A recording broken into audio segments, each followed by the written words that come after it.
I had a question, Miss West. I absolutely love everything Shona and Mr. Raw West and you are doing. That first and third pop-up is so amazing and it feeds so many people and allows for folks to get to art.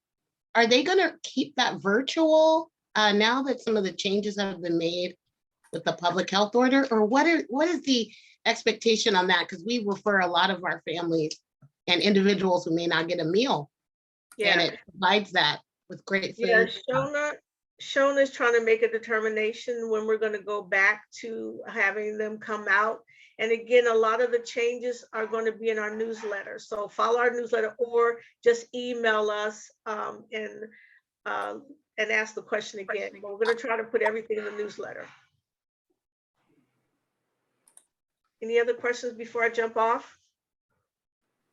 Thank you, ladies, and thank you for your understanding. Of course. Have a great time. It is needed. Okay. Have a good time, Miss Renee. Thank you. Take care now. Okay, bye-bye. Bye.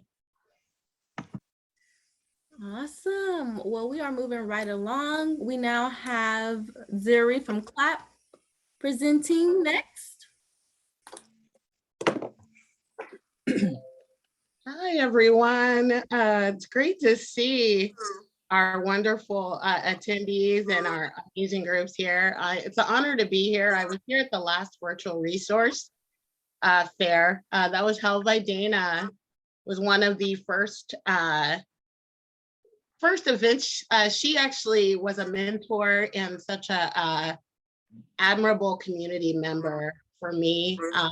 You'll hear a little bit more about her influence and her family, who is also here. It's very, very honorable to be here during this time.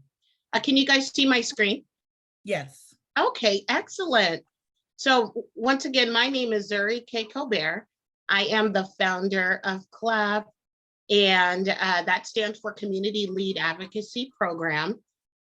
We were created, just due to some of the things that Miss Dana Maeshia is about in her family and folks here on the panel and attending about building the Black community and people of color who are in those areas that don't have access to resources. There has been a lack of representation and access to supports just due to systemic oppression. And we decided, especially during the pandemic, that there was a need to connect with our community members. All of our services are created or led by the community. So we have those who are most impacted during like the pandemic time with redistricting. We connected with the Sojo Museum. We have folks who are part of the redistricting, as well as the fees and fines reforms that are happening locally, those who were impacted by fees and fines. So always led by the community, and we do a lot of outreach within the surrounding areas. As you can see, this is a map of Sacramento, and it lists the highest resource areas to the low to moderate. And in most of those areas that are dark blue are Black people. Not just Black people, but we have the highest health disparities, the most income insecure, as well as lack of transportation in those areas where there's limited services. So unfortunately, this is due to a lot of the redlining that happened. I think people are surprised. I think that was something that happened generations back just in the South, but that happened here actually in Sac. There are areas like in the Arden area, even nearby South Sac, like maybe going towards Land Park, there are covenants where Black people, Japanese, Asian people, Latino people were not allowed to live. It was built into like the deeds. And that started a lot of the segregation and lack of support for our people. And a lot of focus that we've had, we work with our unhoused community, but we also work with our sheltered community in these areas. But we've had to focus on our unhoused community due to The unexpectedness. I'm sure many of us here were not expecting a public health crisis, but we had access maybe to phones or resources. We had access maybe to family. For our in-house community, it was very detrimental. They could not shelter in place. There weren't a lot of choices. Services shut down. And when we're talking about the unhoused community, pandemic, pre-pandemic, and even now, we're talking about Black people. We're involving Black people. We are close to 40% of the unhoused community. We are only about 10 to 11% of the population here in Sacramento. Excuse me. When it comes to Native American, there's a disproportionate amount as well. Latino, very disproportionate amount. For us, though, here, for Black people, if you go next door to Yolo County or Placer County, those stats are disproportionately the same. So this is a systemic issue. And so we wanted to be involved and be a part of the change. There's a lot of mutual aid groups that were also doing that work during the pandemic period, like the Neighbor Program, NorCal Resist, Sacramento Punks with Lunch. There's been a lot of amazing Oak Park Homeless Project. A lot of these groups band together with us, Sacramento Poor People's Campaign, and did the work that our local government didn't, like make sure people were eating and had access to just basic needs.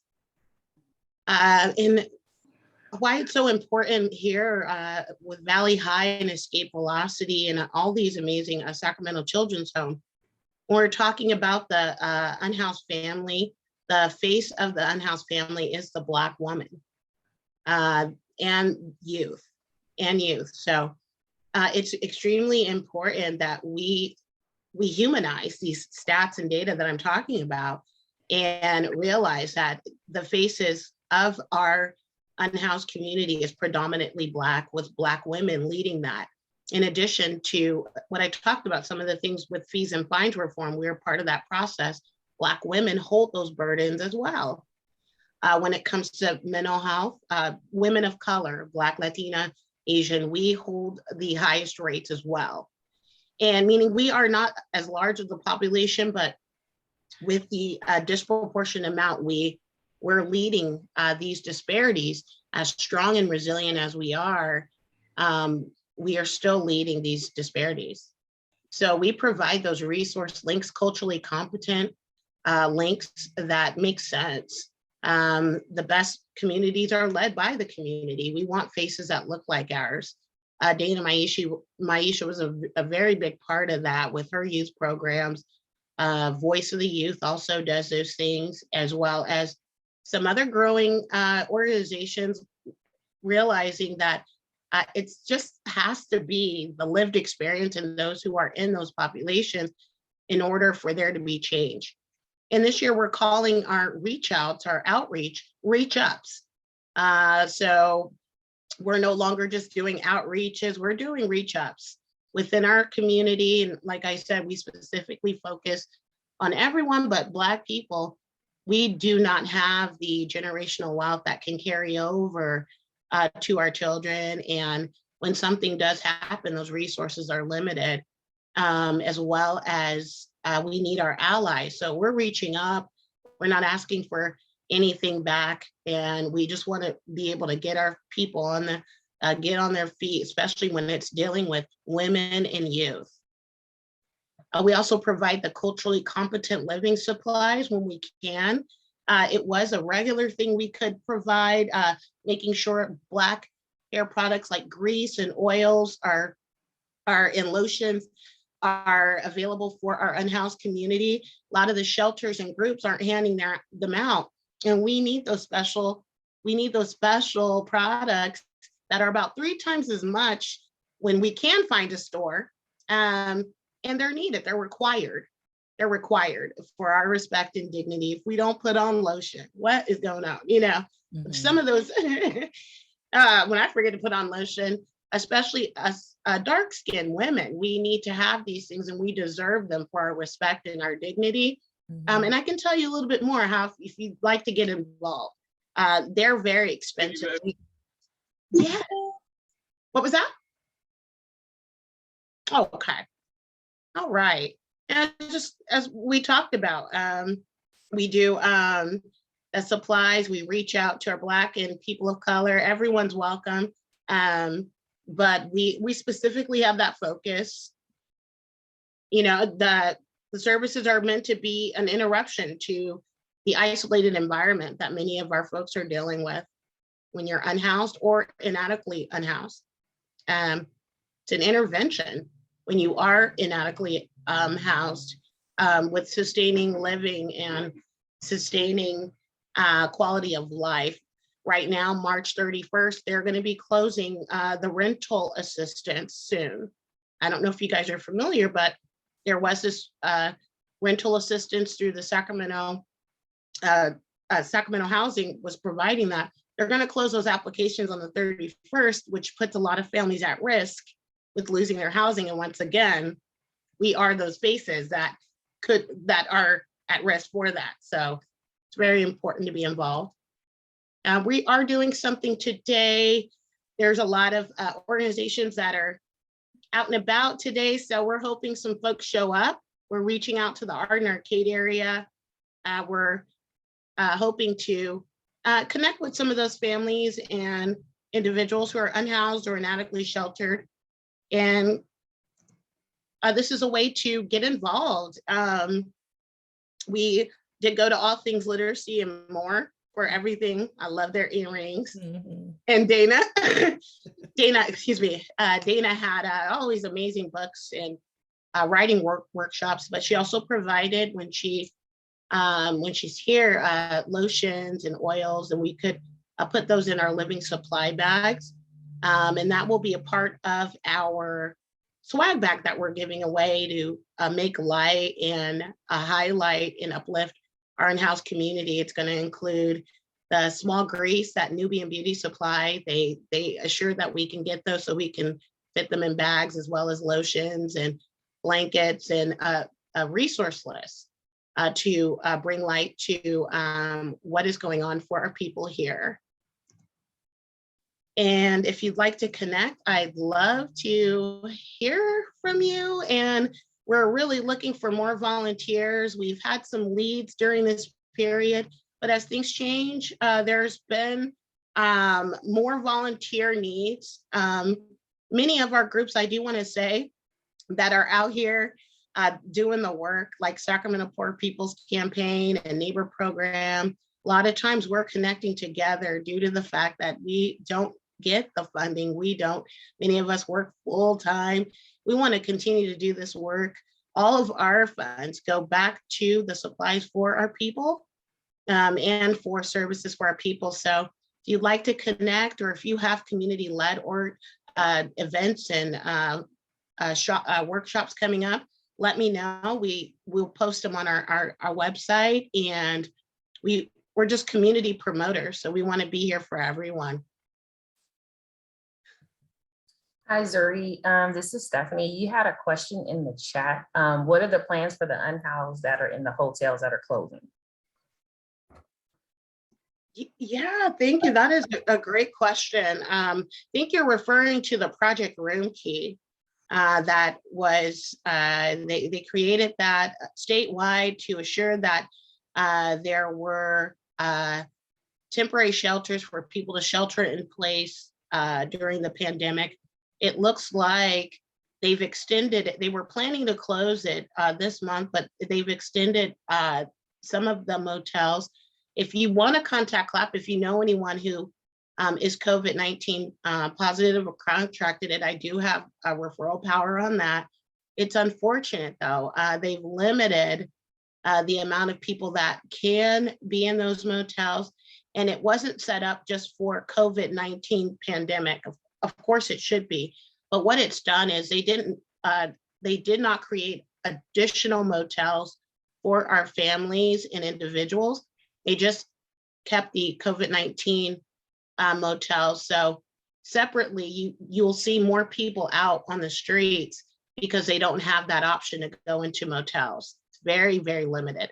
What you can do is if you disagree with families being on the street and people being on the street, there's no housing available, there's really no affordable housing available, you can contact your local board of supervisor who's within your district and email them or attend one of the meetings.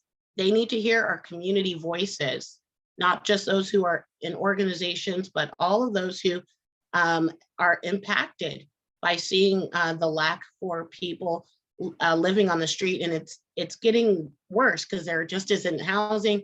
People are thinking Sacramento is a place to come move. And that's taking away a lot of that housing for other families. And that used to be for the people that lived here. Mhm.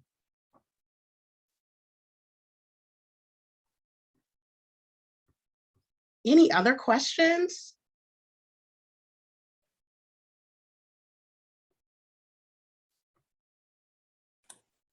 All right. Well, thank you, Zuri, for presenting. We definitely appreciate it.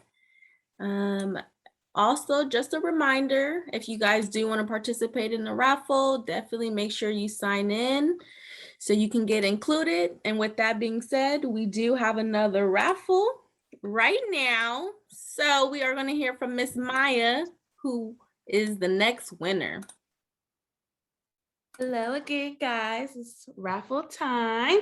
And this time we have the number ending in 0194. And again, that's 0194. And their name is Tyree. Tyree. Hi. Woohoo! Oh, Tyree. He's one of our boys in the hood boys. Hi. So you So are the cool. winner. Thank you. So I will put a link in the chat and I'll send it to you. And all you have to do is just sign it and we'll get in touch with you, okay? For your prize. Okay.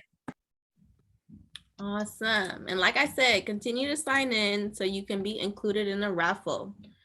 So up next, we have our Anti-Mean Girls Club.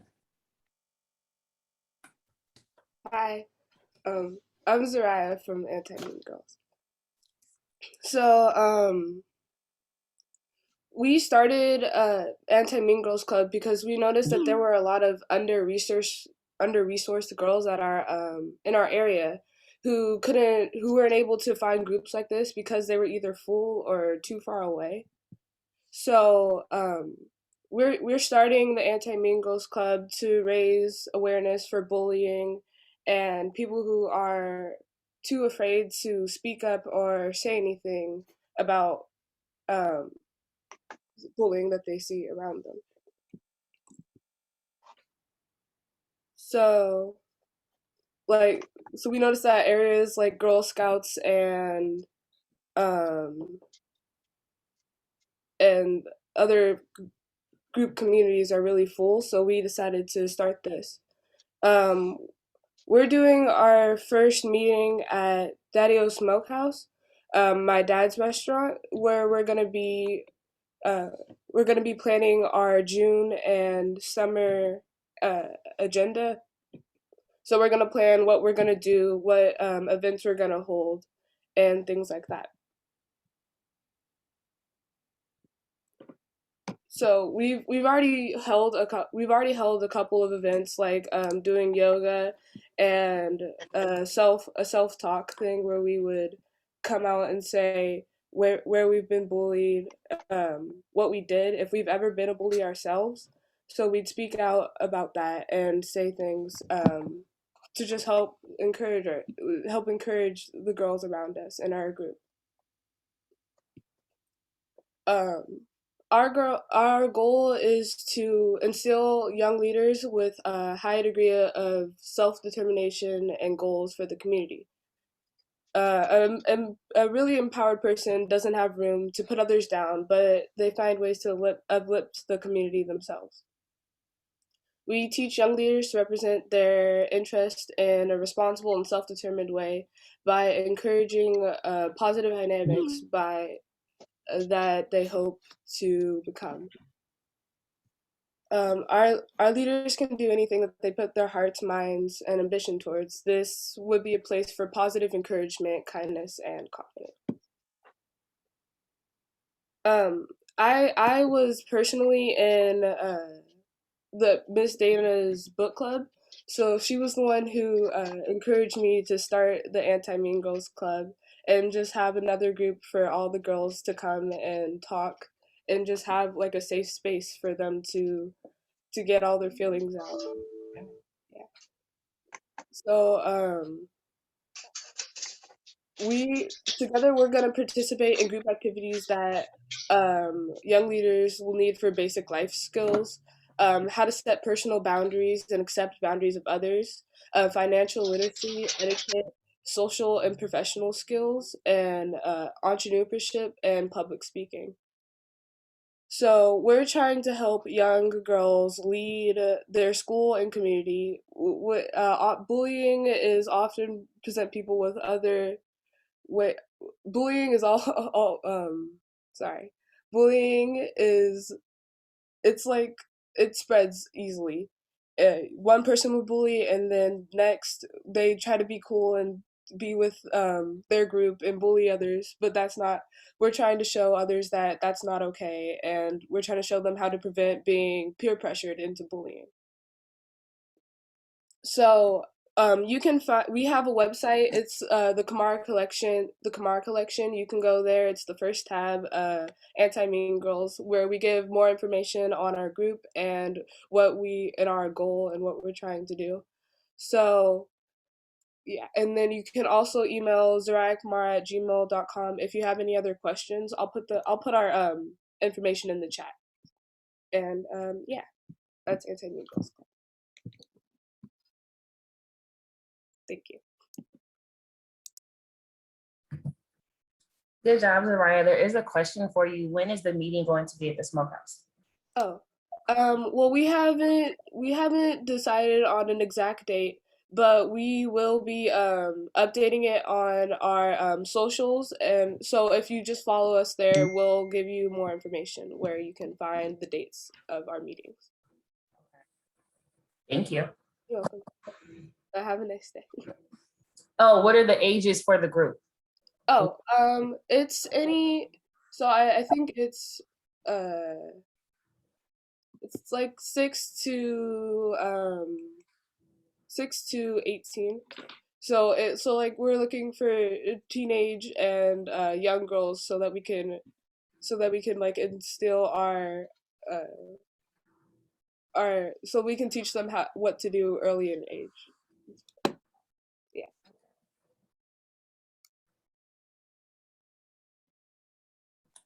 Thank you. Good job, Soraya. Yes, great job. Thank you so much. You did so well. As I mentioned earlier, I am going to provide a list of every community that has presented today. So definitely make sure you do sign in so you can receive that list. Also, continue to sign in overall so you can participate in the raffles. And then with that being said, we have our next presenter, which is Weave. Hi, I'm Ariel and I'm representing Weave today. I will be sharing a PowerPoint with you all. And I am actually an advocate from Weave, and I represent the Celebrating Families program, but today I'll be doing a full overview of a few things that we offer at Weave. So Weave covers and supports all survivors involved in all types of relationships, genders, ages, people at all times. Weave actually stands for When Everyone Acts, Violence Ends. I know in our community, it's really hard for people to forget about like what our acronym used to mean, which stood for like women and violence and things like that. But we wanted to expand our services to all genders and all different circumstances of violence.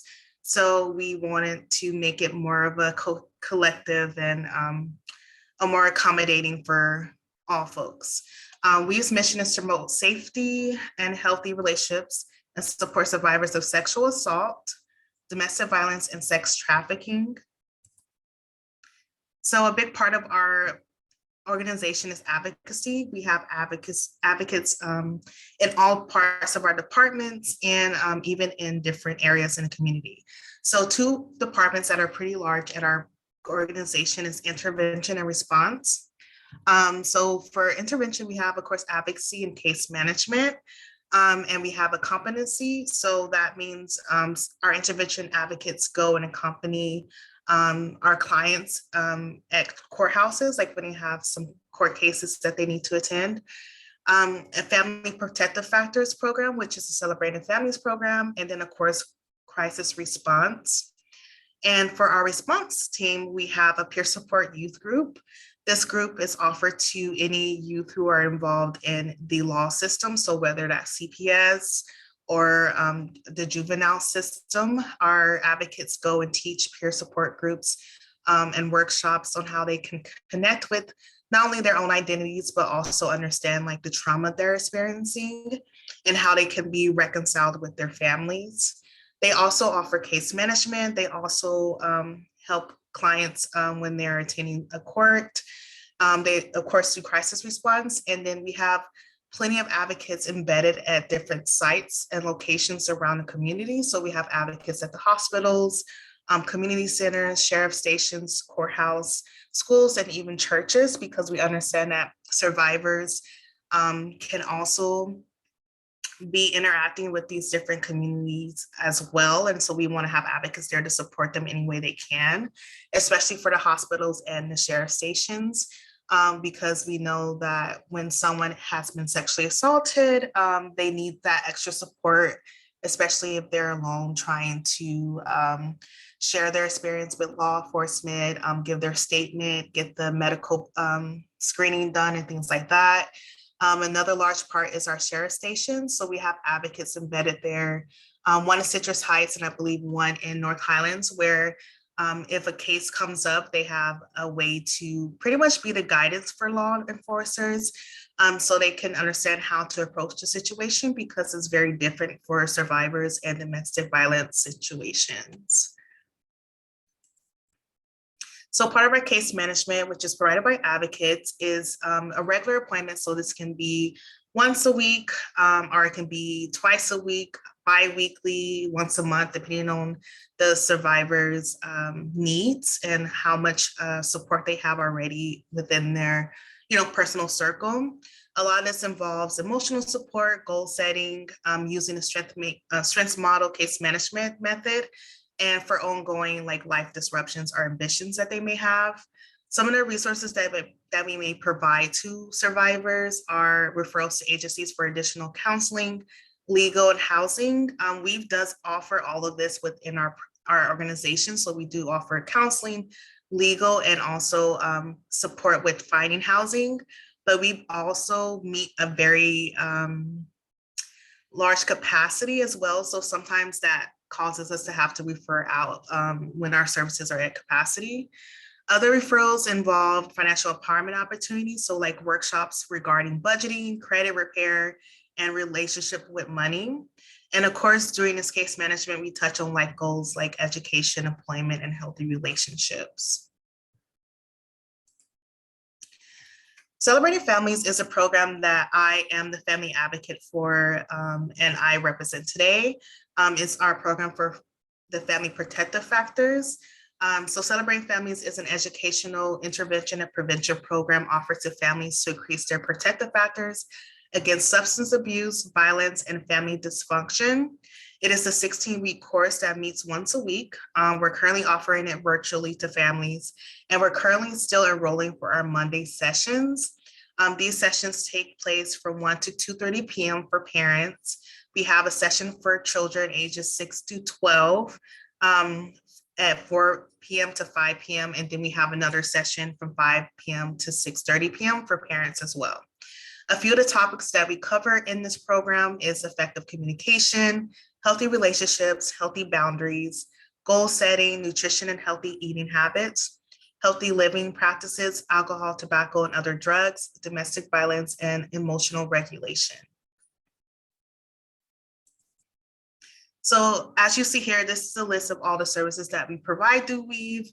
Of course, we have our 24-hour support line, which is how we receive about 90% of our referrals if they're not coming from CPS or from the legal department of that sort. We're most likely getting them through the support line. So that's the best way to reach us and access our services. We also offer a chat room on our website where you can get an advocate instantly. You can just text and chat. And then there's also a message board where you can submit questions or tell your story and just get either emotional support or resources as well, but maybe you don't have access or don't have the safety to call. You could just send a message and someone will be getting back to you within the 3-day turnaround. We also have counseling. We have individual counseling and of course group counseling for adults and children experiencing or witness domestic violence, sexual assault, or sex trafficking. We have shelter for families who are experiencing some type of domestic violence or sexual assault. The shelter is for 6 months, and then that qualifies you to move into our supportive housing, which we have our cottages that are a 1-year program. And then we have our open house, which is a 2-year program, so you can have stable housing before transitioning to permanent housing, whether that's through the county or some other organization. Like I said before, our housing really does reach capacity really quickly because we don't have that many apartments or shelter rooms available at all times, especially because our programs are 6 months to a year. But it's always helpful just to reach out to see what our capacity is, to see if there's any availability, if it's something that you are seeking assistance with. And of course, our advocates are able to refer you out and assist with housing vouchers, and we do have connections with SHRA and some other housing options in the community. We have a legal department that offers workshops and assistance and advocacy, of course, for family law and even immigration issues, including divorce, separation, custody, restraining orders. So that they have a separate line. And the way to contact them is at the number provided on the screen. So it's 916-319-4944. And the way that you access our legal department is you call, you leave a voicemail with your name, a safe number that they can return a call to, and also let them know if it's okay to identify as we, because we understand that survivors, they aren't in safe situations. So it's better to identify as their doctor, their dentist, or some other service other than WEAVE or, domestic violence relief. So that's one way to reach our legal department. And of course, you can always go through the support line as well. Advocacy, which I touched on already, supports all survivors in different avenues. So like I said, law enforcement interviews, legal hearings, medical appointments. We do have advocates on college campuses and universities as well. And then we have our prevention and education department where they are at schools and businesses and community organizations where they teach and hold workshops so that these institutions are aware of the specific and very unique circumstances that domestic violence has on families and individuals. So when they have survivors approaching them for services or for help, they'll have a better understanding on how to support them to their unique situations. From all the programs that I mentioned, we do have a multilingual service. So if you are not English as your first language, basically, we do have translators. So when you do call in, we are able to get them connected and they can help you with accessing our services. And of course, like I mentioned before, the support line is the best way to receive services from us. And this can be from anyone. So if you're a community organization or it's just someone in need of help, if you're seeking help for yourself, a friend, a relative, a neighbor, coworker, client, this is the best way to reach us and get you referred to a case manager or advocate to obtain options provided by WEAVE or other organizations. Be referred to services within WEAVE, of course, and then also receive emotional support during a crisis. Once again, this is our support line number, 916-920-2952. I wanted to make sure it was available on every slide because that's legitimately the best way to reach us. And then, of course, there we have our Celebrated Families phone number as well. If you're interested in joining our program or have some people you want to refer to our classes for Celebrating Families, that phone number is 916-947-0292. Is there any questions or comments or any clarifications you may need?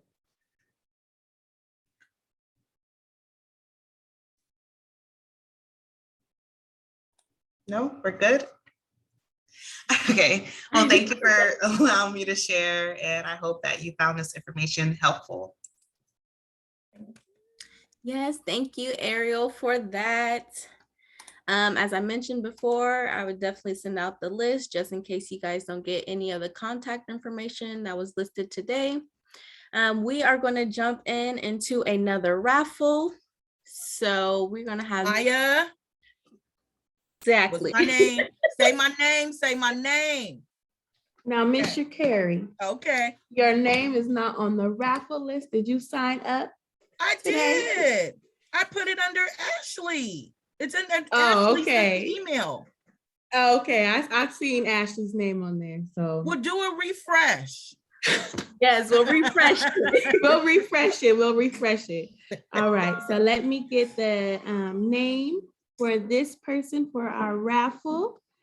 And for this raffle, we have Miss, well, let me say the number first. The ending in 1590. Again, that's 1590. And I have two names for this person, Nyla and Anaya. That I actually think they had to hop off. I did get a Okay. message from her. Okay. So we will we'll reach out to them.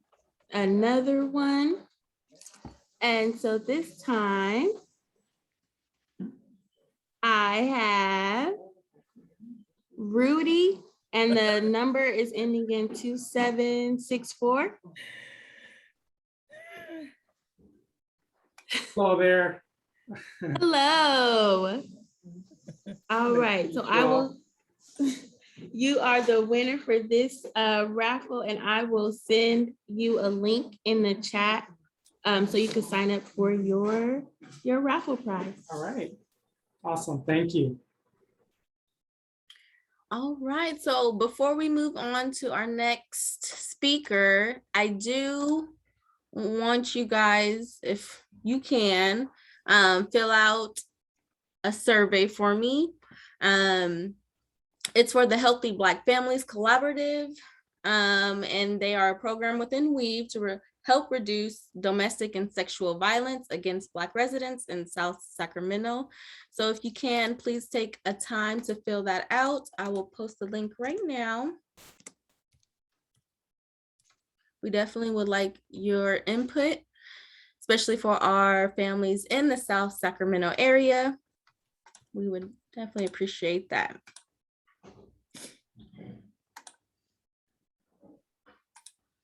All right, so we will now have our next presenter, which will be Blue Anthem.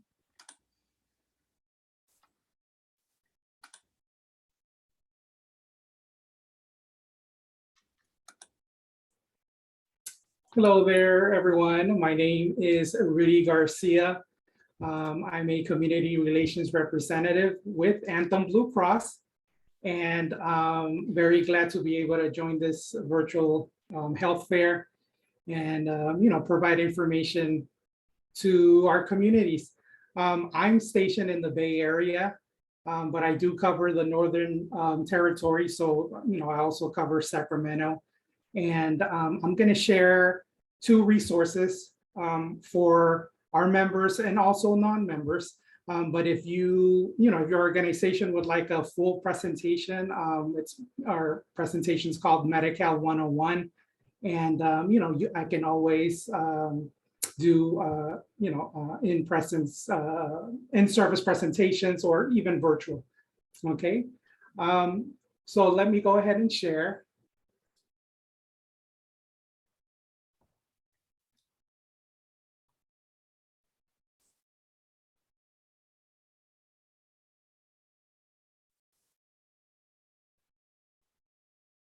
Can you all see this? No, oh, there we go. It's pretty sure it's taking its time loading. There we go. We can see it now. Okay, great.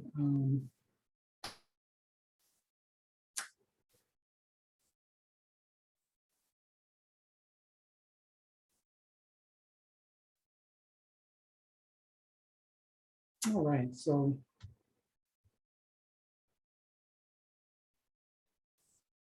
the first resource I want to share is called Life Health Online. And basically, this is a telehealth option for members and anyone. Basically, you can access urgent care, free urgent care from a smartphone, tablet, or computer with a camera. There's no cost for Anthem Medi-Cal members, but if you're uninsured, you can always access this for, the nominal fee of $59. All doctors are board certified therapists, psychologists, and psychiatrists. And you can download, it's a free app, Life Health Online, or you can visit lifehealthonline.com. Now, these are some of the, commonly treated conditions when you, access the Life Health Online.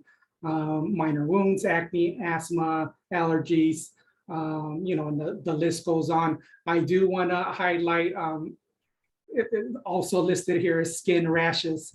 And I just want to tell you a brief story. My son, he just started middle school this year.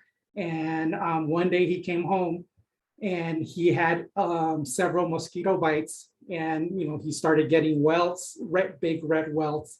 And so this was after hours. So it was around 11 p.m. at night. We accessed Life Health Online. We were able to see a doctor, and actually the doctor's spouse was a dermatologist. So the actual doctor, had her spouse look at my son. He was able to prescribe, medications, and we were able to get that from Walgreens, drive through. And so this does work from experience, and it's, so convenient. And those cases where you can't see your own doctor, you always have this option. And like I said, it's something great for Medi-Cal members, but also for anyone, even if you're not insured, you can still access this for that nominal fee. These are now within Life Health Online, you have the medical side, but it also gives you the option of, seeing a behavioral health professional.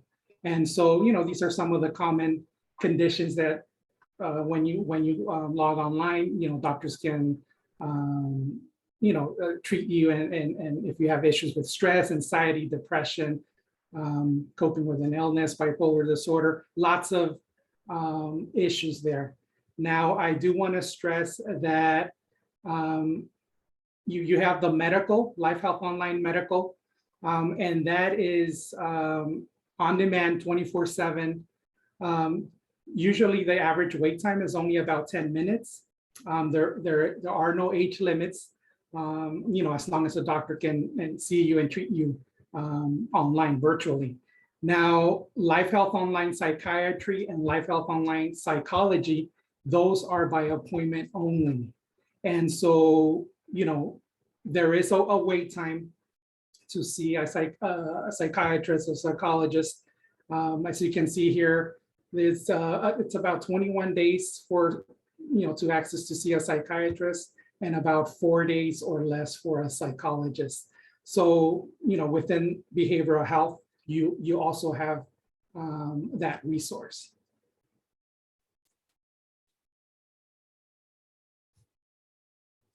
Oh, sorry. I always want to plug Anthem's care team. And this is a 800 number where, you know, members and non-members can call in terms of accessing healthcare, how to apply for Medi-Cal enrollment, pharmacy questions. So it's a dedicated customer service, separate from Anthem's regular customer service. And this is a great tool, you know, for anyone that just needs, you know, a little guidance in terms of how do I, you know, sign up for Medi-Cal, what services can I, you know, what benefits are offered, any type of questions, you know, detailed information, you know, members can always call this the care team hotline. Now, I also want to share about our community resource link. It used to be called Aunt Bertha, but now it has changed to findhelp.org. And I will plug in the link on the chat. But if you actually just, if you would click on Anthem, antbertha.com, it would default automatically and take you to that findhelp.org website. So basically, our community resource link provides free information to the community to connect with, you know, social services programs and providers, you know, things like housing, food, jobs, education, legal aid, lots of helpful information, you know, for the community. And I'm gonna just give you a brief 1 minute. I'm gonna navigate that site for you. But these are our websites, you know, for anybody if they wanna access Anthem, to see about our community resource link. There's our care team 800 number, the regular customer service number for, you know, up here in the Northern California, outside of LA, would be this 800-407 number. And then inside LA, it's the bottom number here. So I'm gonna go ahead and just give you a brief.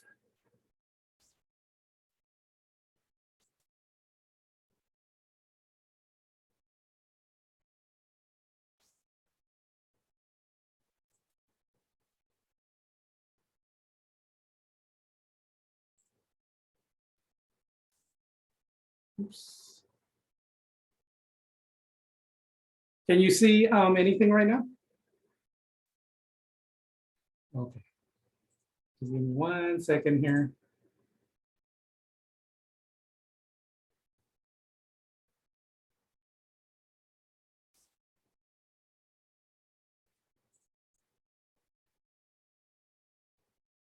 What about now? Okay, good. Yes. So this is actually, this is the website, and this is our internal link to findhelp.org, but it's basically exactly the same. This is the actual website where, you know, everyone else can access. It's findhelp.org. And so I'm just gonna plug in a zip code, and you can search by zip code. And this is a zip code in the Bay Area in San Jose.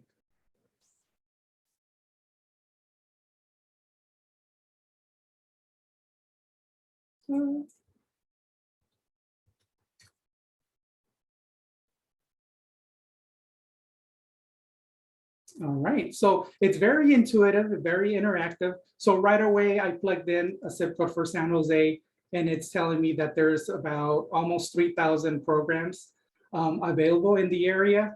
And up here you have, you know, you can search by resource that you may need. For instance, you know, in terms of health, there's subcategories here, and medical care. You just click there. It'll give you, there's about 772 different providers in the area. And you can just search, you can filter. For instance here, if you know what type of service you're looking for, if you want to visit, if you want to call, if it's a free service, reduced cost. So you can filter this out. Over here, income eligibility. You can put, you know, a number, your family member, household number, you know, the household income, and then it'll filter out for programs that cater to your needs. Also, if you have, you know, members or clients that speak other languages, This website, you can choose, there's over 100 different languages, and you can choose the language, and they'll be able to see it in their own language. So that's always, something nice.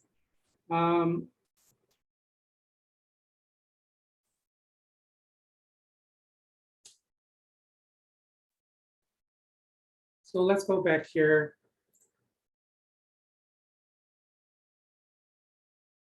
And this is something for providers. When you see something, for instance, here's one here, Family Medicine, Gardner Health Services. If you see that there's a check mark on the right-hand side, that tells you that that provider or that program has been claimed by that provider, and they are helping to ensure that information is accurate and up to date.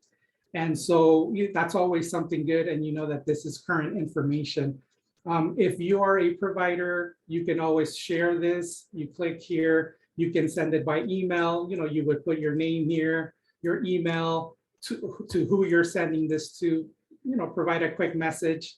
And you can also include it in any other language, your client's language. You can also do it as a text option. And so I always recommend for providers to actually sign up. If you sign up as a organization, you can, for instance, you can have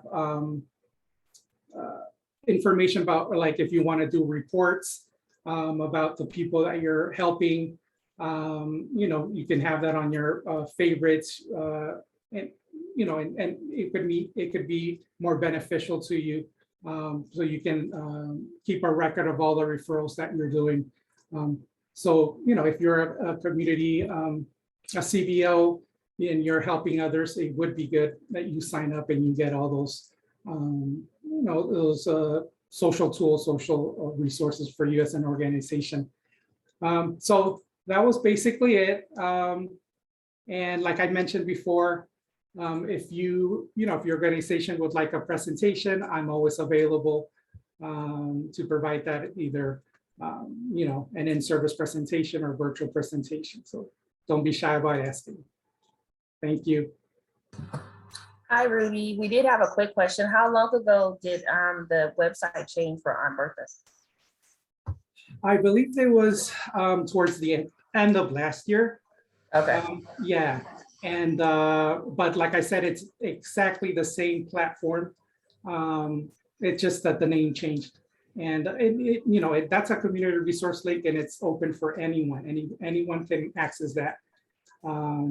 And then we find that that's a real good tool when we're interacting with members in the community, so they can access those services. Okay, thank you. You're welcome. Rudy, I have a question. Do you have a link or the information regarding Anthem Blue Cross's access to free doula for the at-risk population or pregnant mothers?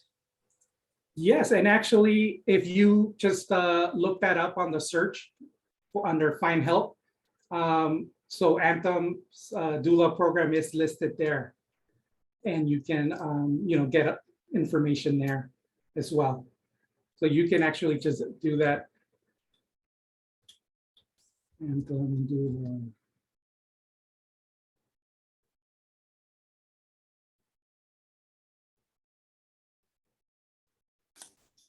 Awesome. Any more questions for Rudy?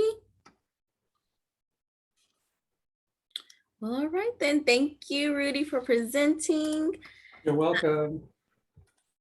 We do have our next presenter, which will be Escape Velocity.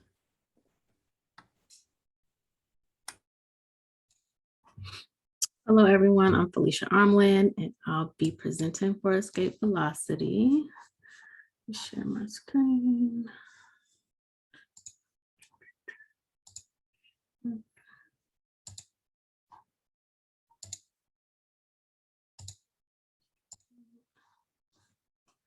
Okay, well, of course we have to have Escape Velocity, Dana's baby. Escape Velocity Resources Foundation, Inc. This is our website. Our founder, the gorgeous Dana Maeshia. She founded Escape Velocity in 2017. Her passion was to develop programming where young minds are being developed and equip them with resources needed to navigate through life. So we use the hashtag keep her name lit. Escape Velocity's vision, responding to the needs of youth and their families by offering programs and services that lead to family literacy, wholeness, enrichment, and well-being. We assist people with escaping their gravitational pull. We provide the tools along the runway so that each individual can take flight.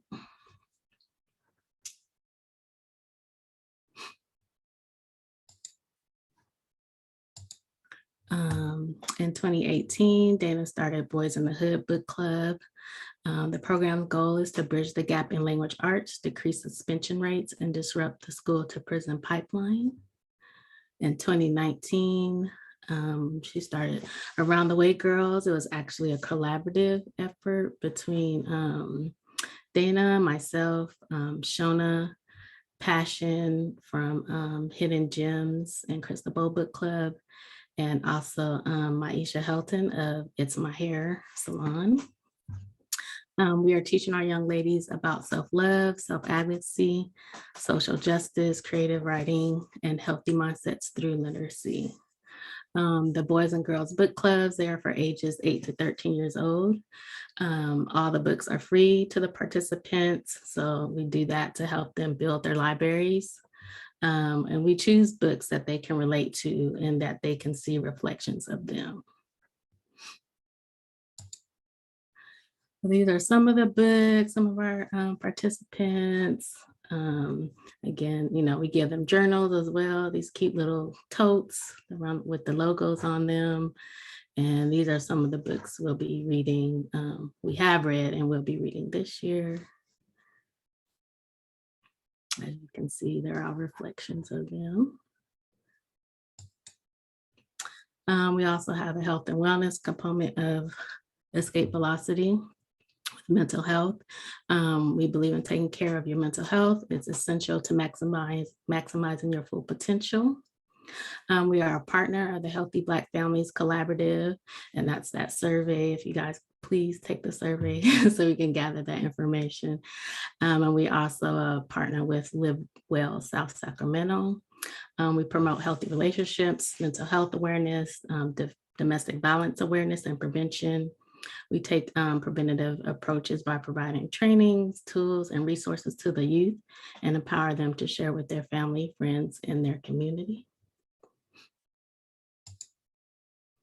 We also have youth development and ambassadors. These are our 4 youth ambassadors.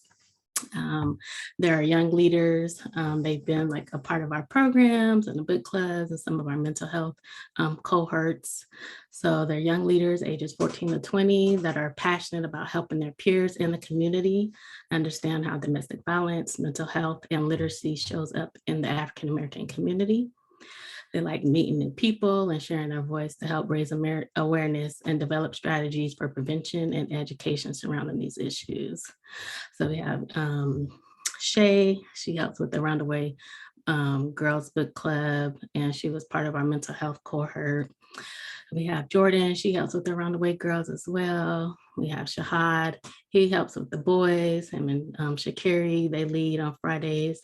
And the boys meet every 2nd, 4th, and 5th Friday. And the girls, they meet every Wednesday. And he also works at All Things Literacy Bookstore inside Florence Square. So you guys can see him there. And then we also have Valencia. She's our mental health ambassador. She does mother-daughter talks with her mom on second Saturdays at Florence Square. So you can see her there from 1 to 2. We also provide referrals to our participants and their families and the community.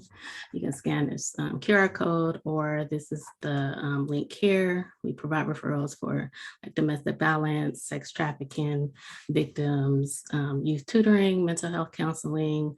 We also, refer people if they need food, financial coaching, and other things that are needed. This is how you can contact us. If you want to become a volunteer, if you want to send a donation or get involved with any of our programs. We're on YouTube, Instagram, Facebook, and Twitter. Does anyone have any questions? Yeah, you're on there, Tyree.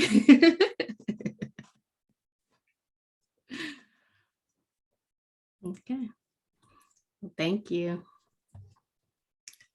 When will the next book club cohort start? The book clubs are now. So we have about 15 girls, about 10 boys. So we've been going, we started up again last October. So we've been meeting with the youth, and they've been reading. They just had some fabulous guest speakers this week. So yeah, and then next month is financial literacy month. So we're going to be doing some financial literacy activities, and the weave component. We're going to be telling them about financial abuse and stuff like that.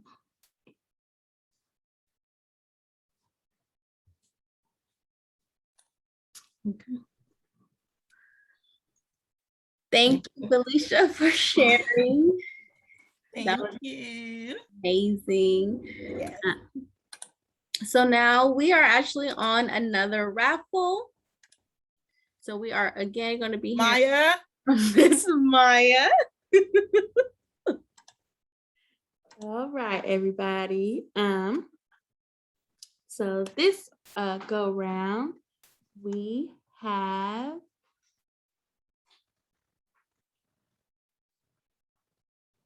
Miss Lanisha, and her number is ending in 5247. That's me. Hi.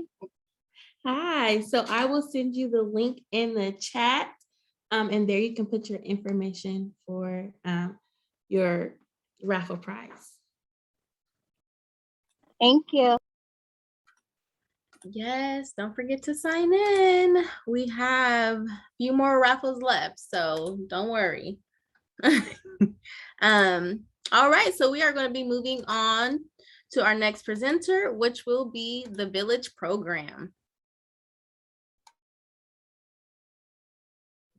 Yo guys, I do this presentation so much and my heart is beating out of my chest like I'm about to go on stage at the Apollo right now. Like I should know this presentation by heart, okay? But my team is here, my supervisor's here. I'm like, I'm sweating, like, oh my goodness. Okay, so don't gong me, okay? Don't boo me. I know it's getting late in the afternoon. The sun is shining. We want to get out, get some sunshine.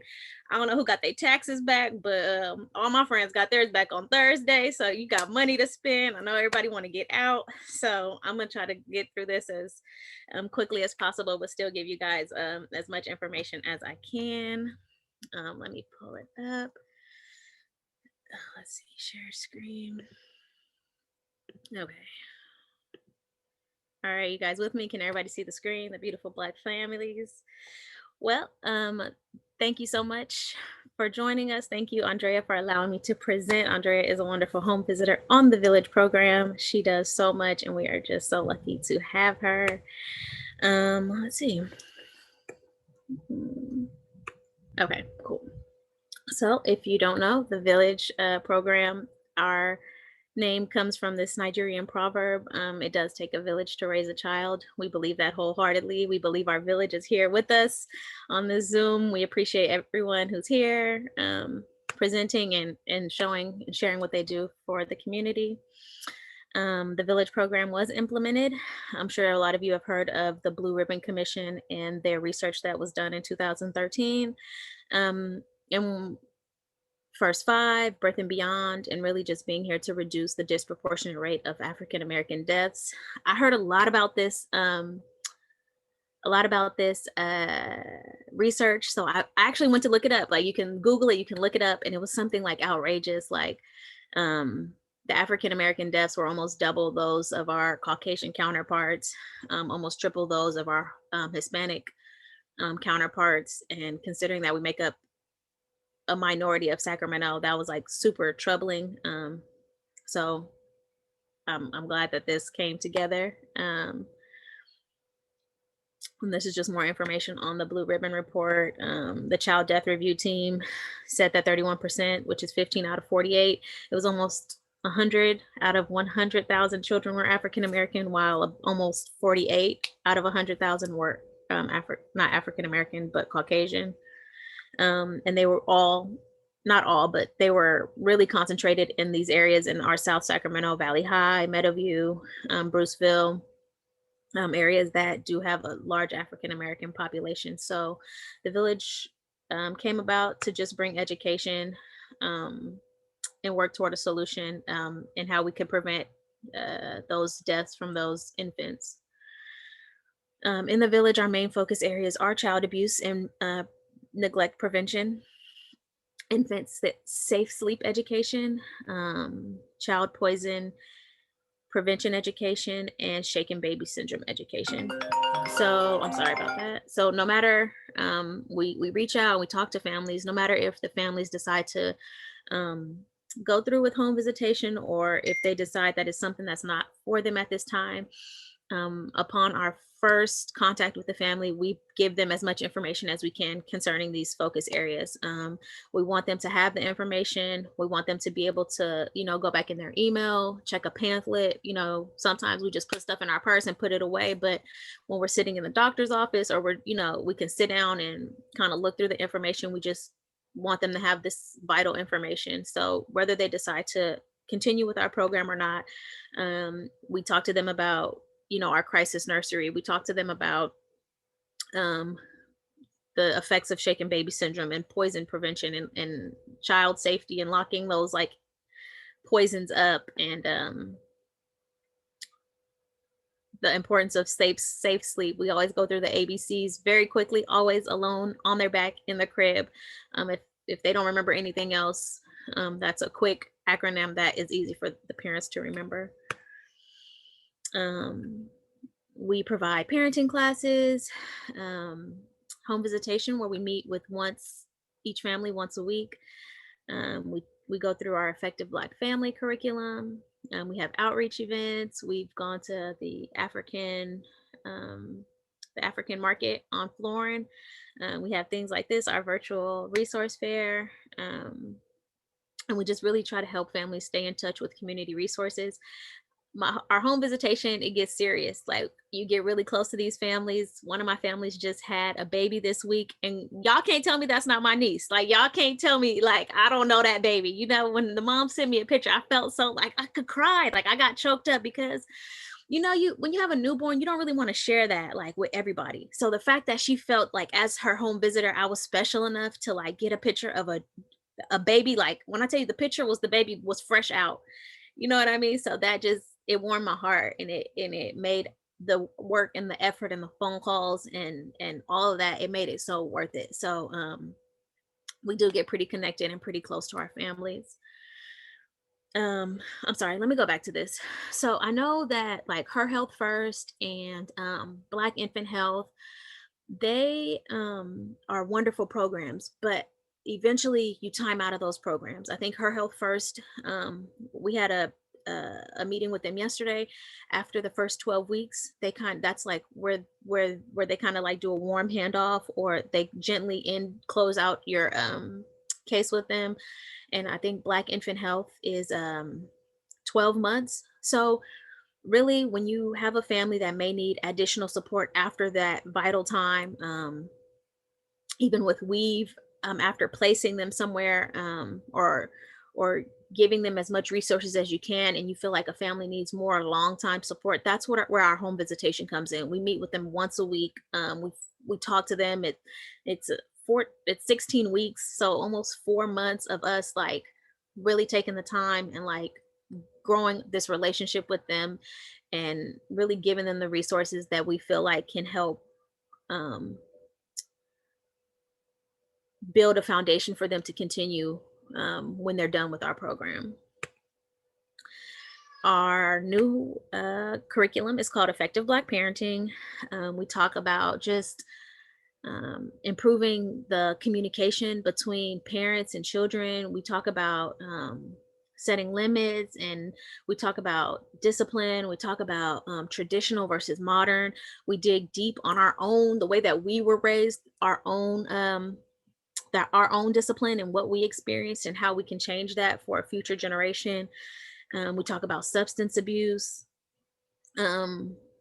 This program is really directed toward African American families or those who are raising African American children. We talk about like, how do we have those conversations about police, right? How do we have like these conversations about corporal punishment? Where does that come from? You know what I mean? Let's talk about this history of being an enslaved group of people and continuously using those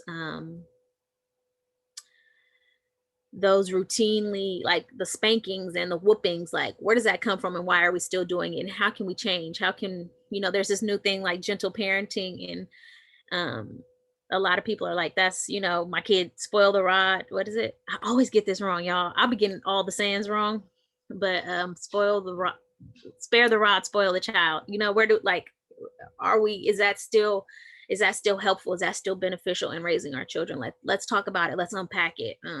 It really opens up a really good discussion. I genuinely enjoy this curriculum. So right now, of course, with COVID and all those things, we do virtual home visitation. We get on Zoom. We can do over the phone. Some of my moms call me on their lunch break. I know that one of our home visitors had a mom who was driving trucks for Amazon. So she was doing her home visit while she was driving. Like, any way that we can reach you, any way that we can talk to you, if it is in person, if you are the type of person that needs somebody in front of you, you need physical textbook, you need something physical so that you can really learn. However it is that we can reach you, however it is that we can bring the resources to your doorstep. If I got to bring my laptop and we got to do this, Medi-Cal application, cool. I just did a FAFSA application over Zoom. Like, girl, you going to school and we getting some money for it too. Like whatever we can do. It's not just about parenting. It's really about fully encompassing what support means and what having someone in your corner rooting for you and advocating for you really means. There's a few other resources that we have alongside our home visitation. Our free car seat class workshop, where after completion you will receive a car seat that grows with the baby from 5 pounds to 50 pounds. The safe sleep baby workshop, after completion the baby gets a pack and play. It switches from like a bassinet to like a full-on crib. I called it a playpen the other day, and my supervisor was like, "Oh, you old school." And I'm like, they don't call them playpens no more, but like that's what it is, so it gives the baby a safe space to be in, whether it's to sleep, whether it's to sit in the kitchen while you cook. We have that available.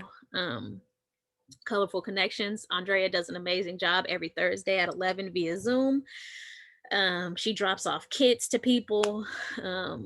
Arts and crafts is fun little activities that are really like honing in on those fine motor skills. I made a little bracelet with my baby the other day and it was cute. It came out, it was fun. He had the little bead on his finger. He's only 15 months. So, I do this with kids. So I be looking like, all right, if I give you this test, this ASQ, what you gonna score? So seeing him being able to put the bead on the pipe cleaner was amazing for me.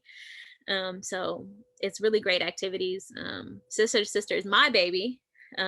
We talk every Tuesday. We talk about relationships. We talk about healthy living. We talk about living in luxury, like on a budget. How we bougie on a budget? Like, what can we do? We talk about personal growth. We talk about marriage, co-parenting, dating. Like, what does that look like right now?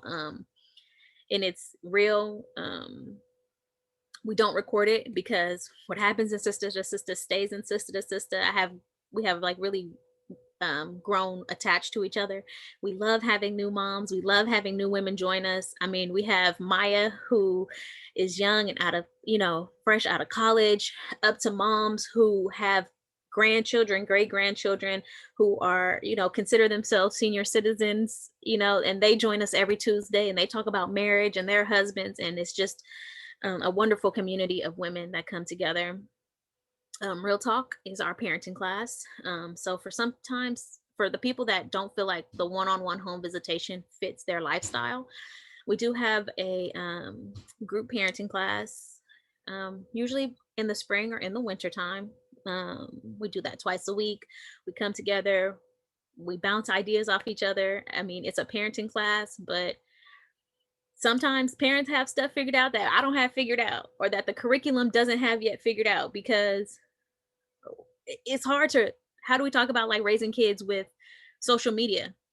There hasn't been enough studies done on that yet, right? So if another mom has an idea and or dad, and this is how they parent, and this is what works for them, it's just a great environment to talk to other parents and keep the conversation going about how to continue to grow as a parent. Let me back up. Colorful Connections is recorded. It's on our Facebook, it's on our Instagram. Andrea, make sure it's on our YouTube. So if you don't catch it, it is on Thursday mornings. You can wake up Saturday morning, catch up with Colorful Connections, and do those fun activities. We supply the supplies. Andrea does a really good job of making sure it's like household stuff, paper plates, beads, foil, cotton balls, glue, like really easy stuff to find around the house. Let's see. Okay, so we do want to,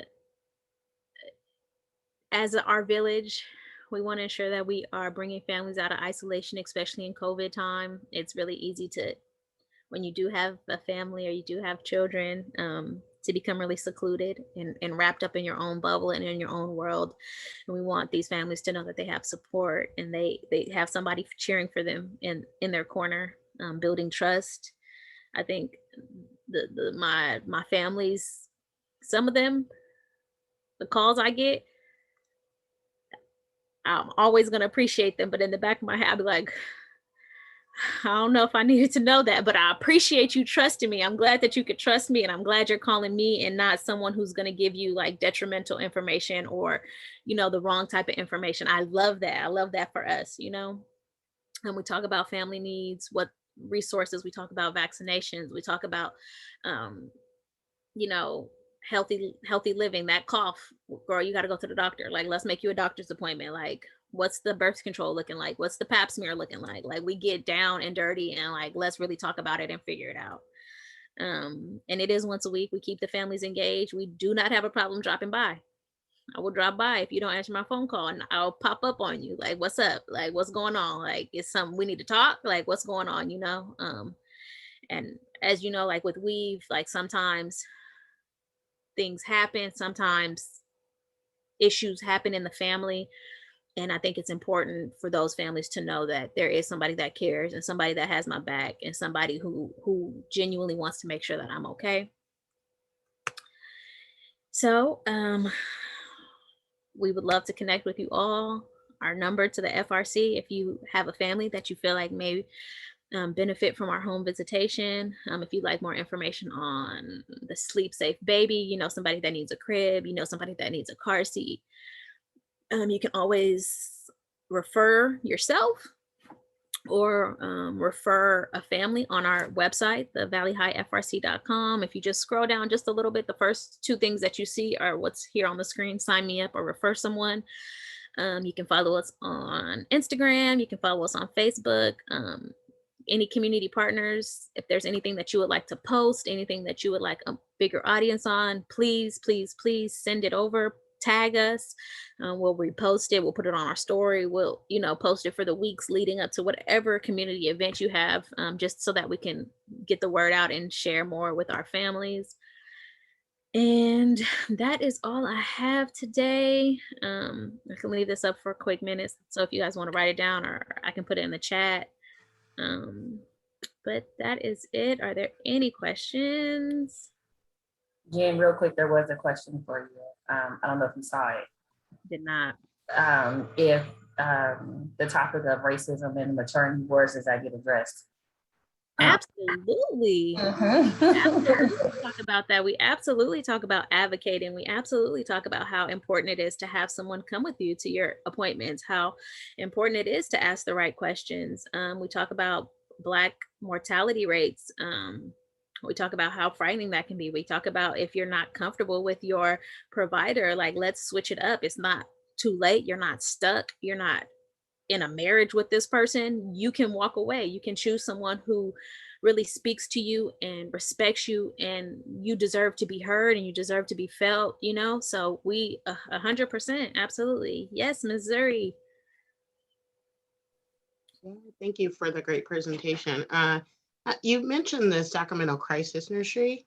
You mentioned a Sacramento Crisis Nursery. Can you tell us a little bit more about the Sacramento Crisis Nursery, and have they made any changes with like entry? We have a lot of like families who could benefit who are unhoused or maybe going through a lot of stressors due to. Right. I do apologize. I definitely should have talked a little bit more about that. So my apologies. But yes, the Crisis Nursery is an amazing program.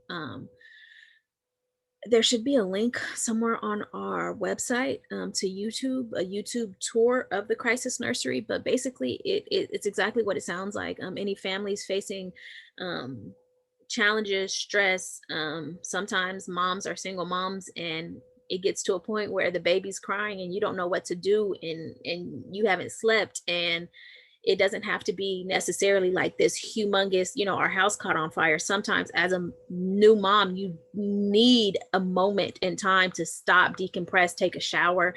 And the Crisis Nursery is there for that. I did have a conversation with the Crisis Nursery. They do suggest signing up before you need their service. So not waiting until the moment where you're about to pull your hair out before you decide to sign up. So it's best to sign up. It takes about 24 to 48 hours before they like get through and process your paperwork. They do want like your immunization records. Okay, I got through that one. They will ask you for certain things, but once you're in, you would call and just make sure that they have space. I know with COVID and staffing restrictions, their numbers have been a little bit more limited. So that is something that you want to call and just make sure. But I called them on Thursday. They were still accepting. I'm talking about the one that's here in Southland Park. Absolutely. I would definitely do that. I'm sorry, y'all. I can't type and talk at the same time, but I will put it in the chat. Absolutely.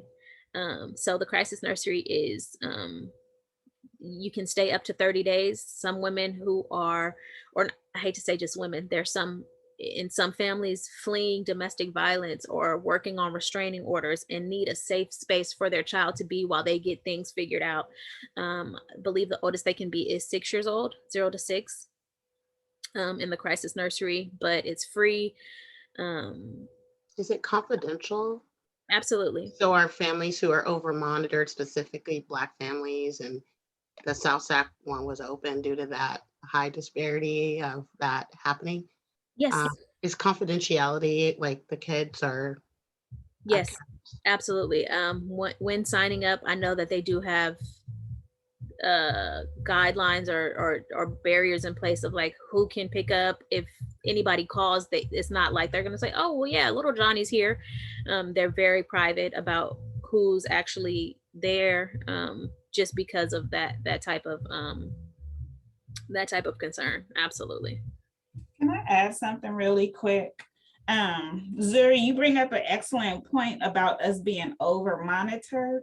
The thing about utilizing the Crisis Nursery, that shows high protective factors, because as opposed to using different types of supervision that aren't as healthy or safe, that is a safe choice. That is a choice that if it's used, presents like it shows good parenting. So we want to share that information so that families can understand that that's a good choice and that is viewed as a good choice. However, like Jen said, it is confidential. So they're not sharing out information just because. And then the other thing that I wanted to say too, I would love to connect with you. I've actually put it on my to-do list. I want to get you connected with different staff there so that you will have a strong understanding of the process, and also so that you will have someone you can contact when you want to start doing referrals to that specific service. Is that okay? Yes, thank you. Here at CLAP, we do want to make sure our moms who understandably unhoused and adequately lack of resources have those ties. So Sacramento Crisis Nursery is pretty popular. I was there when they opened the South Sac one. It just used to be in the North area, but confidentiality is key. And I know you guys do such an amazing job. And I just was wondering just if there were any updates on if that was something that they changed. But it sounds like it's all the same, and it's a great referral. I appreciate you guys. Yep, it take a village. Yep. Are there any more questions? Is there anything else I can clarify? I think Stephanie did a great job. I was trying to like look through the chat. It looks like Steph did a great job answering the questions in the chat. Our family, and I want to add this, our families from our child development class, the Colorful Connections, and our families from Sister to Sister, they also have as much access to any resources that we have as our home visitation families. So we just helped a family from Sister to Sister furnish her apartment. Like she's not in home visitation. She just shows up, hangs out with us on Tuesday, but she was a sis in need, and we were able to find the resources, to be able to like get her where she needed to be. So I did want to share that. It's a village, so a little piece of the village, you got the whole village. But yeah, thank you guys for listening. Thank you for sharing, Jen. We appreciate it. We are running a little low in time, so we're just gonna move right next to the next presenter, which will be Culture Broker. Okay, thank you, Andrea. Hi, everyone. And just like Jen said, no matter how many times you do a presentation, you still get those nerves, which that could be a good thing. So I'm going to share my screen. Okay, can everybody see that? Okay. Hey, so Culture Broker program. My name is Terry Durson. I work here alongside the village at Sac Children's Home. I've been doing this about 2 years now. So we believe in supporting the power of families to strengthen communities.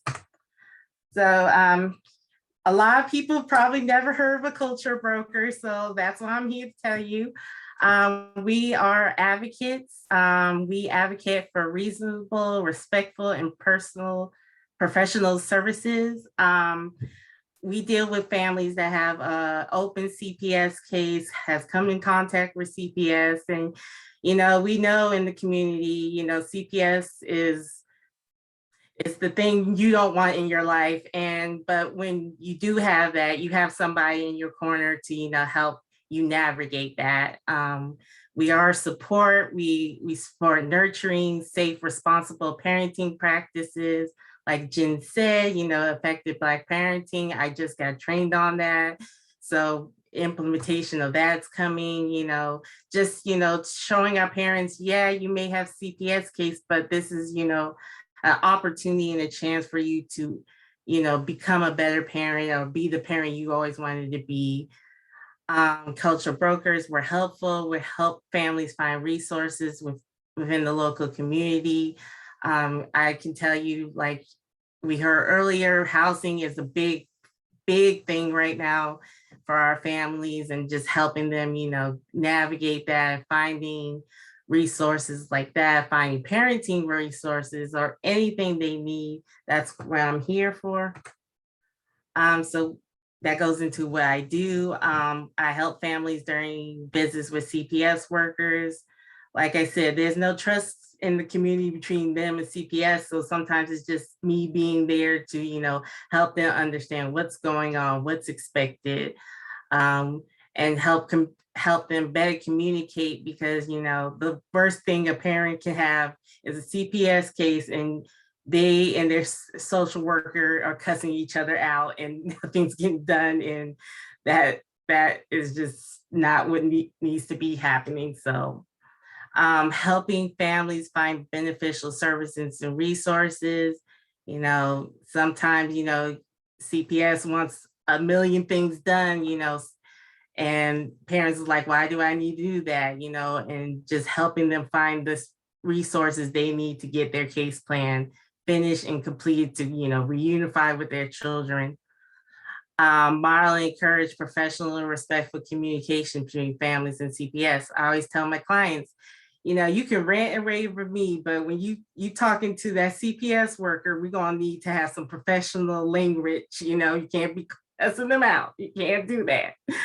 Accompany families to court hearings and trials. You know, court's very overwhelming for anybody, but, you know, not understanding what's going on and, you know, having, you know, sometimes it's just a lot of Caucasian people in the courtroom and you're the only Black person. It's nice to have somebody who is also looking like you, but also know what's going on. So working with families and creating, achieving family goals. I always say, we always say that these goals we're going towards and these skills we're building, they're going to have lifelong effects and hold these families through the next phase of their life. Now we offer safe sleep baby education. You know, sometimes, you know, going into the home, you know, it might be that one thing that is the CPS concern is, you know, the baby's co-sleeping, the baby sleeping in the bed with siblings, and just offering education of, you know, why that's not appropriate and just strengthening those protective factors. So how to get connected, you know, you can call the Family Resource Center, you know, here's our number. You know, if you already have a CPS case, you know, it's just going to your worker being like, hey, I think I need a cultural broker referral. And they're very familiar with that process and can help you out with that. So here's my contact information and also Stephanie's contact information. That's both our cell phone and the direct line. And that's it. Thank you, guys. Any questions?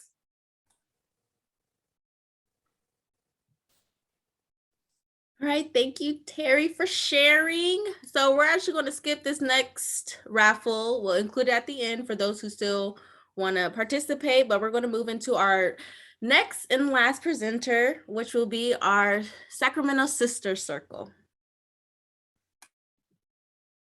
Hi, everybody. How are you doing? I'm so excited to be here.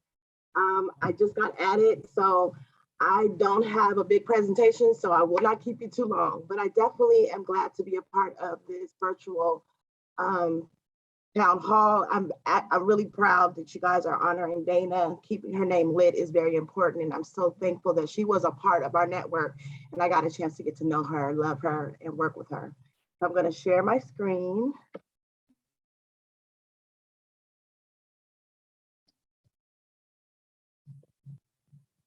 All right. So I want to talk about the importance of women's leadership, tapping into our power within and our sphere of influence. We have been in existence since August of 2011. We just celebrated our 10th anniversary in August. And I'm very proud to say that the reason why I started the Sacramento Sister Circle is because I'm from Sacramento, born and raised. I went to West Campus. It was when West Campus was still part of Johnson. So I got the best of both worlds. I pleased my mom, but then I got to kick it too. So I have friends from all over the schools. And I'm just really proud to say that I have awesome friends that I have 30-year relationships with today. But when I came back from Atlanta after graduating from Clark Atlanta University in 1998, I was so disgusted because I was like, where are my people? Where are the Black spaces? Where are the spaces where we're able to like be with each other? It was really bad. It's still bad in 2021, but just imagine what it was in 1998. And so I met up with my friends, and I was looking in the Essence article, I believe, and it said something about sister circles. And I was like, oh my God, we need to do that, y'all. And so they were like, yeah, cool, let's do it. So we decided we were going to meet once a month to just have fun and just to be able to see each other. Because while we were working and while we were just having our daily lives, it's really, and still to this day, you can walk around and be in Sacramento and not see many people that look like you. And then when at this time, when I was seeing other Black women and even men, we didn't speak to each other. And I had a problem with that. Like, what is happening? We don't speak to each other. So I just felt like we needed to start this. So how do you go to the next slide, y'all? I'm new to this.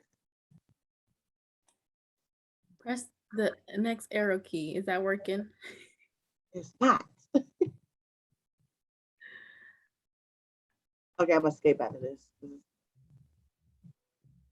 I think you gotta do it from the PowerPoint screen and make sure that you're not Yeah, on it's showing up at the bottom now where the word founder is. Oh, you see it? Yeah. There we go. Okay. So we started in 1998, and I couldn't take it, so I moved back in Atlanta in December of 1999. Then I came back in 2010.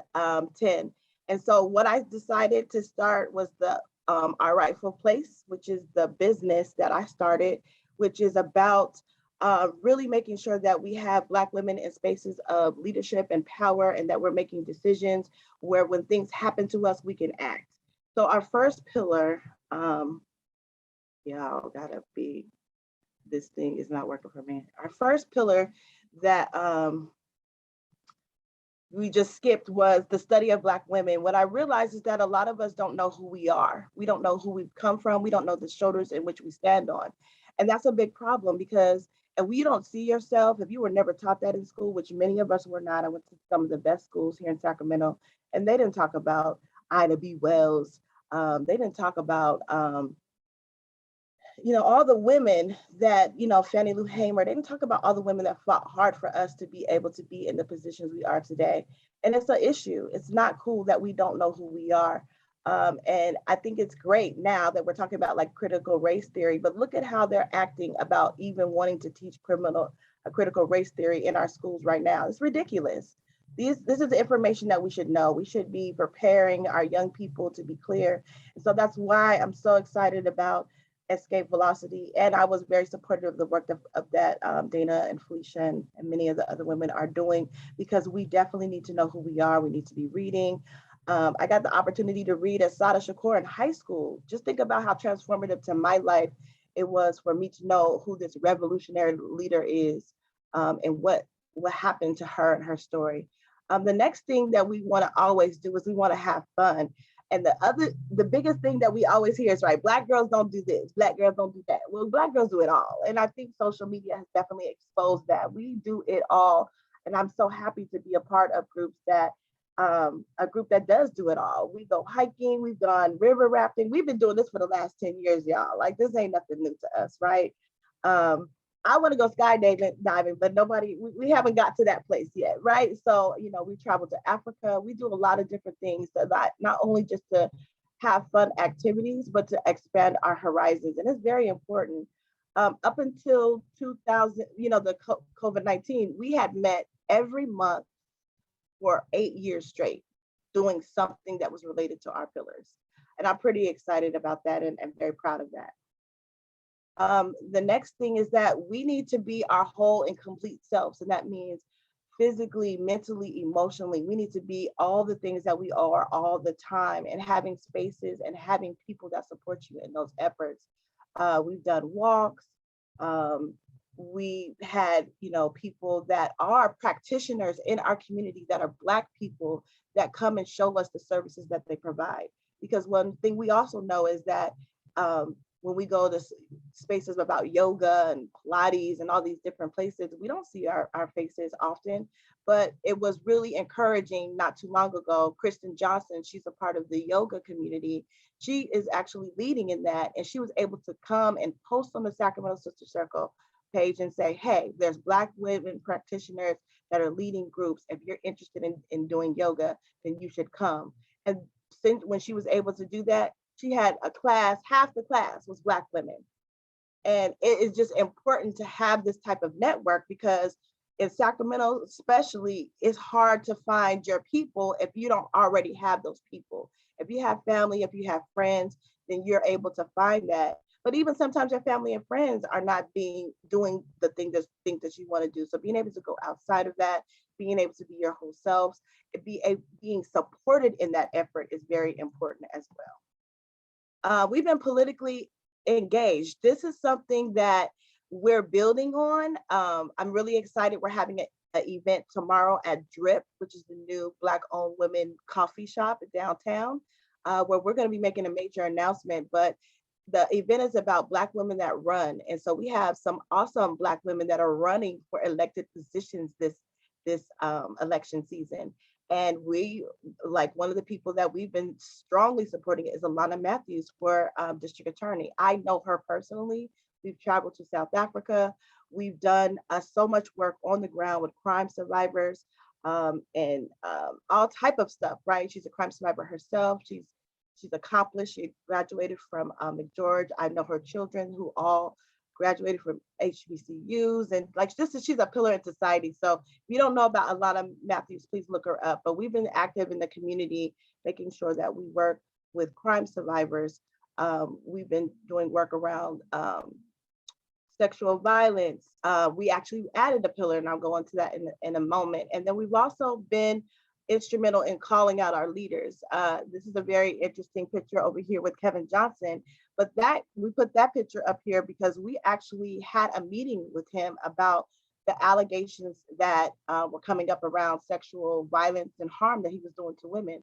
We wanted him to actually do something about these allegations. We wanted him to actually address the rumors in some kind of way and do something with young men so that they would actually, they can hear from a man in these situations about how to course correct and how violence against women is not cool. That didn't work out right. He's no longer in office, but I do wanted to just let you know that we have, because we have this network, we can bring leaders together to have very powerful conversations, and we don't always talk about them, but there's plenty of times where I've called folks and say, hey, we need to do better.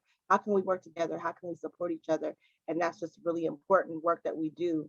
And so these are some of the things that we've been involved with. Some of our other pillars is financially independent and debt-free, that we really just feel like we can't do anything if we're waiting for other people to give us money and to tell us what we can and cannot work on. That's just not going to work for us. And we've been able to do that. So one of the things, we talked about mentoring younger women and girls as well. One of the things we've been able to do, fund that every year for the last, this will be our 10th year. For the last 9 years, we've been able to support young Black girls going to college with money. I just sent them some lunch money. I was just like, tell me an update of how you guys are doing, and we'll send you a little bit of, a little bit of money. Like, I know y'all want to go to Starbucks or whatever the case may be. So it was so great to hear from their updates about how they're doing. And one young lady, she actually tried to commit suicide. And she's doing much, much better now. But for her to be able to even share that with us and feeling good about us asking her how she's doing and her feeling comfortable sharing her story.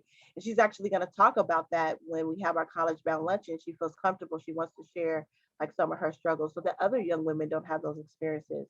And then lastly, Black femicide. This is something that we just don't talk about. Like, we are very upset about it. We see that it's happening, but every 6 hours of Black women and girls are killed in this country. And we've seen some of the young Black women in this community that have been killed.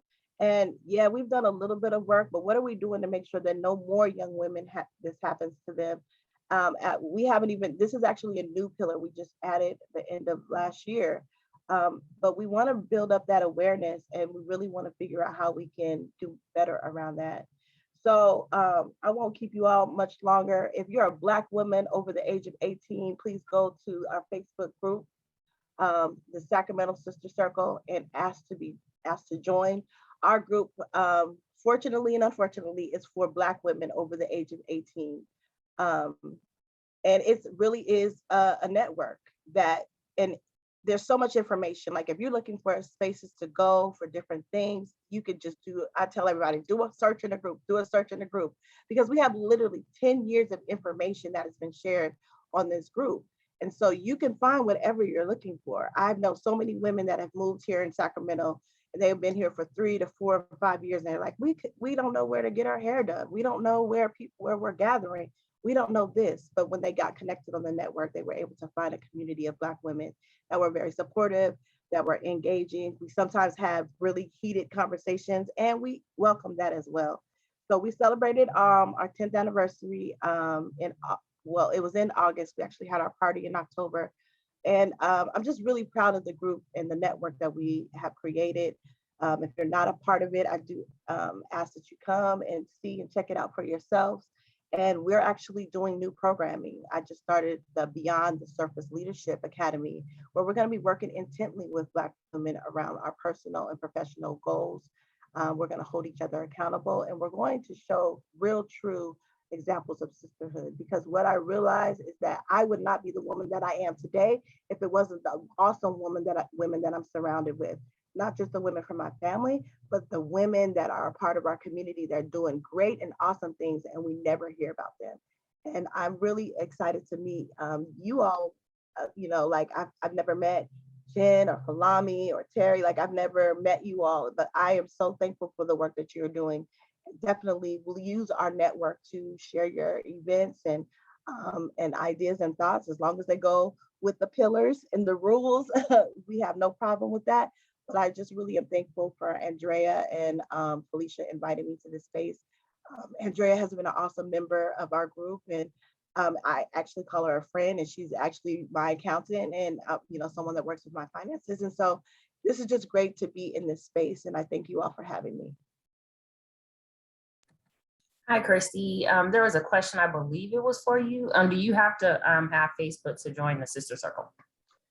So we have an Instagram, but the problem with the Instagram is that you don't get to see the discussions that we're having. You don't get to see all of the information that is posted from other women. So it's just really different if you're not on Facebook, but we also are on Instagram as SAC Sister Circle. You'll see a lot of quotes, hear testimonies from folks about our group, but it's not as vibrant as the Facebook. It's hard to recreate the 10 years that we've been able to build over the years. Thank you.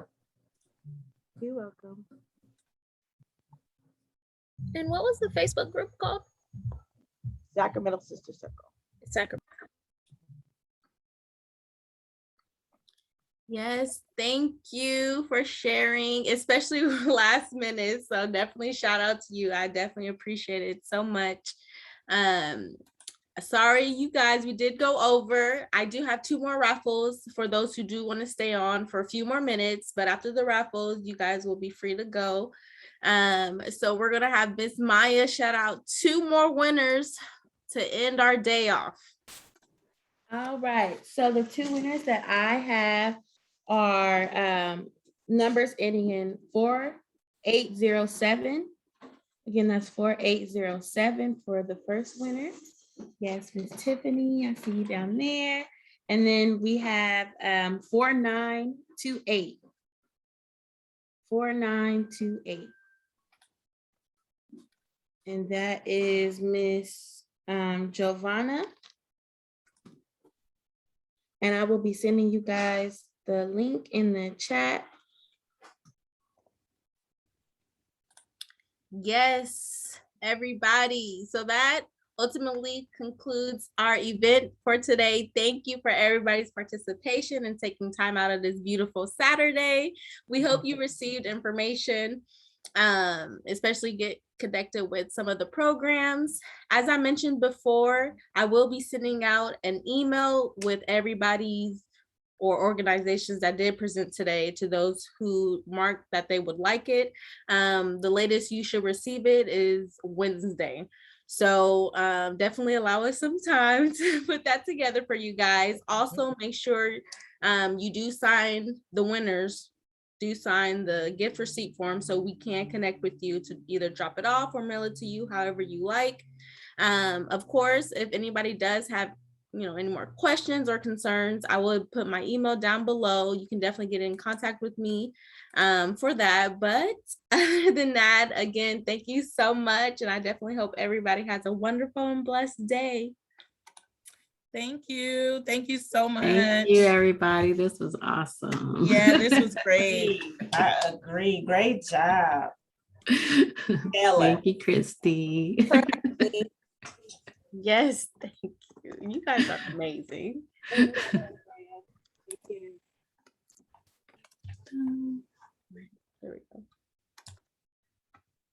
Village and culture.